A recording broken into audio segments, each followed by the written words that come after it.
Hi, welcome back to Becoming You Again.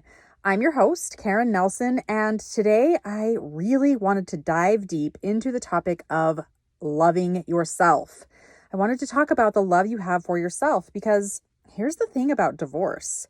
Divorce is a catalyst for you to see how strong your relationship with yourself is and how much you truly love yourself. Unfortunately, for many women who come out of a divorce, this is a way for them to see how little regard they give to themselves, how little they actually love themselves, how little they respect their relationship with themselves. And for me, this was 100% true. It's why the majority of my clients come to work with me. It's because we get out of this relationship where we've often relied on the other person to validate who we are, to give us love, to fill that void that's inside of us. And then we get out of this relationship, this marriage, and we're like, hang on, I don't feel great. I don't like myself. I don't want to be with this person that I am because I don't know this person, and it feels very uncomfortable. And so when I have clients who come to work with me, this is the number one reason they come. They want to change the relationship with themselves. They want to learn to love themselves more. So that's what I'm talking about today with all of you. Your relationship with you is the most important relationship in your life. Women who are raised in this society today, especially in the Western world, are not taught this. It's ingrained in our culture from the time we're little that it is the woman's job, and I mean capital J-O-B, to put others first, especially their partners and their children. But this is a lie, and it's something you have to work on intentionally so that you can deprogram that from your brain. Your relationship with you is the only relationship you've had since the moment you were born, even though you didn't know it at the time. And it's the one relationship that has been with you throughout every second of your life. And this is big, guys, listen. It's the one relationship that will stay with you until the very end. The really amazing news about this is your relationship with yourself is entirely within your power to be a good one or a bad one, right? There is no other relationship in your life that you get to fully decide if it's good or bad. Because with other relationships, there are other things outside of your control. However, your relationship with you is 100% in your control. You're entirely in charge of deciding how you'll treat yourself, how you'll talk to yourself, how you see yourself, how you validate yourself, how you protect yourself, how you stand up for yourself, and how you love yourself. So I have to start by explaining what a relationship actually is. A relationship is how you think about someone or something. It's not something that we can see. It can't be touched or measured. We can't even all agree on what it is, even if it's between two people. Because one person may think that a relationship is one way, and the other person may think that it's totally different. Because relationships are completely in our minds as a story that we tell ourselves. This is proven when I have clients who come to me and they say, my husband asked for a divorce and I had no idea that we had problems in our marriage. I thought our relationship was great. Or when you have a favorite podcast and you listen to that podcast host over and over and over and you feel directly connected to them, like they could be your best friend if you ever just actually met in real life, because you've created a relationship in your mind by what you're thinking about them. And they don't even know who you are, but you have a relationship. It's because it is created by what you're thinking about the other person. The relationship you have with other people is based off of the story that you're telling yourself. And guess what? Your relationship with yourself is no different. I want you to take a minute and think about the story that you tell yourself about you. Do you think that your life is hard or unfair, or that it's not turning out the way it's supposed to? Do you think that you're inadequate, unworthy, not good enough, not pretty enough? What's the story that you're telling yourself in your head about you, your life, your experience? Odds are, if you're telling yourself a story like this about you and your life, then you're probably not going to have a good relationship with yourself. You're probably not going to love yourself very much. So the question that I want you to ask yourself is, Am I choosing how I want to think about myself and my life? Or am I just letting my brain tell me this is the truth and there's nothing I can do about it? When I was going through my divorce, I became very aware that I didn't like myself. I had a terrible relationship with myself. I felt miserable all the time. I never wanted to look in the mirror. I didn't buy myself clothes because I didn't think that I deserved them, because I thought, well, I just weigh too much. So why would I want to spend money on me at the weight that I am? And I didn't value my opinions. I would never tell people what I really thought. I would never make decisions. I just really didn't like who I was. And I had to work on this. I had to learn to love myself again. And I had to learn to create a strong relationship with myself. And one way that I did that was I started talking out loud to myself, to my brain. And I told myself 5 things that I liked about me every single day. I did this for months and months and months. And this is not an exaggeration. I'm kind of an exaggerator much of the time. But in this instance, it's 100% truth. Every single day for months and months and months, I told myself 5 things that I liked about myself. And I made a promise to myself that they would be things that I believed, because I had learned long ago that if you just tell yourself things but you don't actually believe them, it doesn't do any good. And so I would pick things that I really liked about myself, and it was really hard at the beginning. I had such a hard time coming up with 5 things, but I did it. And the more I did it, the easier it got to be able to find more things. And then, of course, the longer it went, I had to dig harder and more deeper, right?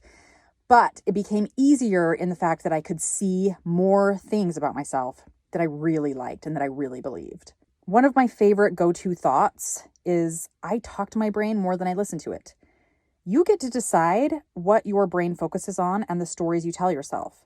But most of us do this the opposite way, and we let our habit subconscious brain decide what to think and decide what to feel about ourselves. This is what I was doing for most of my marriage, and it's what most likely most of you are doing as well.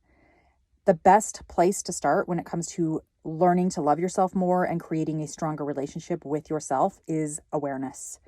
You have to know what you think about yourself. Without knowing that, you're really not going to make any strides in changing it. Usually, when we take a look at what we're thinking about ourselves, we come from a place of judgment. For example, let's just say that every time I catch a glimpse of myself in the mirror, I think, ugh, lose some weight, why don't you? And then I notice that I'm thinking that about myself, but I've been wanting to change how I think about myself. And so I get mad at myself because I judged myself, but I shouldn't be judging myself. And so I get mad at myself for that. And it just kind of continues this cycle of beating yourself up. You're trying to change how you're talking to yourself, and yet the judgment creeps in and is keeping you from being able to make the changes that you want. When you follow awareness up with judgment, you lose all your capacity to change your original thought, because the judgment clouds the ability to change. So instead, I'm going to ask you guys to follow the awareness with curiosity. Curiosity lacks judgment. It's like you're being a scientist and you're looking at your experiment and you're seeing what worked and what didn't work and what you want to do next. So this is how I want you to go about creating more self-love. We're going to take a look at what you're thinking about yourself, and then you get to decide what's working, what's not working, and what do I want to think next. And I really want you to keep that in mind as I go through this exercise that I'm going to have you do in this podcast. All right, so here's the exercise for greater self-love awareness. I'm going to give you 8 statements, and I want you to go through these statements and rate them on a scale of 0 to 10. 1 being you never think this about yourself, and 10 being you often think this about yourself. And then, just kind of gauge it in between, all of the numbers in between that, right? And then I also want you to write down why you rated it the number that you did. Now, this is just a little disclaimer for anybody who might be listening to this podcast as you're driving. Please don't do this while you're driving. You can do it in your head, but I promise you it's going to be much more useful and helpful if you can write your answers down. And so if you're driving, just save this part for later. Like, you can listen to it and go through it and it's all good, but do the actual writing when you are in a safe space, when you're at your desk or at home, or even if you want to pull your car over and get out a piece of paper, then that's totally fine. Just be safe as you're doing this, as you're listening to this podcast, okay? All right, so the first statement is, I feel positive when I think about myself. Number 2, it's easy for me to do something just because I want to. Number 3, I compliment myself when I'm in front of the mirror. Number 4, I think that I'm enough exactly as I am. Number 5, I like my unique qualities. Number 6, I think it's okay for me to take up space with my presence and my voice. Number 7, I allow my opinions to be heard. Number 8, I respect myself. So here's where you get to be curious. Go back and consider your answers and look at why you rated each one the way you did and notice if there's a pattern. But here is the really fun part. After you go through all of that, after you answer all the questions and kind of become curious about your answers and why you answered them the way you did, now we get to choose some new thoughts that you want to start telling yourself, that you want to start thinking about yourself. We're going to change the narrative that's going on in your head. We know that self-love and your relationship with yourself starts with how you think about yourself. And so I want you to imagine your future self. I want you to imagine yourself 5 years from now.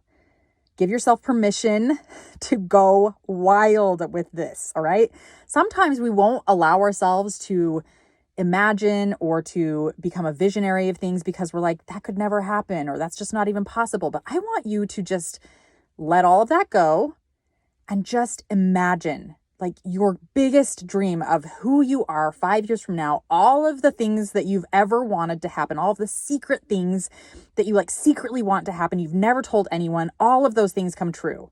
And you're living your most amazing, best life ever. I want you to imagine yourself as this person. Where do you live? What does your life look like? How do you act? How do you dress? Who are you interacting with? How are you showing up in your life? And most importantly, I want you to ask yourself, what am I thinking about myself as this version of me? I want you to write those thoughts down. These are going to be your new goal thoughts about yourself. These are going to be your new go-to thoughts. Now, remember when I said that you have to have a thought that's believable, otherwise your brain just completely rejects it? So that's the key here. You probably aren't going to believe most of these new goal thoughts right off the bat. Some of them you might, and that's amazing. Use those. But sometimes when we're trying to believe new things about ourselves, it takes practice, right? You've had years and years of practice of telling yourself all the mean things about you, all of the things that you've been believing forever about yourself. And so it's going to take some time and some practice to start believing new things, and that's okay. One way that I like to make new thoughts more believable is to add a phrase to the beginning of my new thought. So, for example, I'm learning how to think, and then I'd put my new thought after that, right? Or it's possible that someday, and then you put your new thought. Or I'm learning to believe, new thought. So use those little kind of bridge phrases to help you get to the belief that you someday are going to have about yourself. This is how we build new belief. This is how we build trust in yourself. This is how we build a stronger relationship with you. We are changing the narrative that's going on in your head, and it has to start with new ways of thinking about you. I want you to play around with this. Let it be fun. And most of all, you need to practice thinking these new things about yourself. The more often you do it, and the kinder and more loving you are to yourself, the stronger your relationship with you will be. You are worthy of love and respect, but it has to start with you knowing that and giving it to yourself first. If you like what you heard on today's podcast and you want to know more about working one-on-one with me, you can go to www.karennelsoncoaching.com and schedule your free consult to find out more. That's www.karennelsoncoaching.com. Thanks for listening. If this podcast episode agreed with you in any way, please take a minute to follow, rate, and leave a comment. And for more details, make sure to check out the show notes by clicking the link in the description.